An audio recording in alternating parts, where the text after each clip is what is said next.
અત્યારે એક રાજકારણને લઈને ખૂબ ચર્ચા થતી હોય છે. રાજકારણમાં ભણતર જરૂરી છે એવું લાગે છે?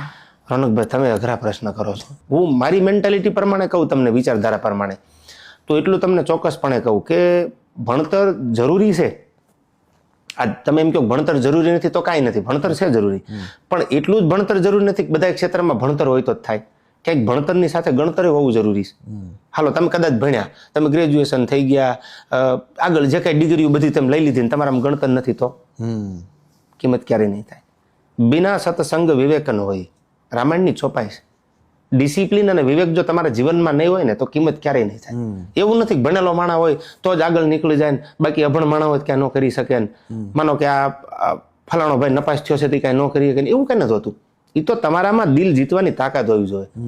લોકોના દિલ તમે જીતી શકો, લોકોના વચ્ચે રહીને તમે સારા કામ કરો તો તમે નથી ભણ્યા તો તમે આગળ નીકળવાના છો. અને કેટલાય ડિગ્રીઓ લીધેલા ઘરે ખૂણામાં બેઠા છે, એ અભિમાનમાં રહી ગયા. મારી પાસે ડિગ્રી છે, મારી પાસે ડિગ્રી છે. રાખો તમારી પાસે હોય તમે. અને ઘણા એવા છે કે જે ઓછું ભણ્યા છે પણ ગણતર છે.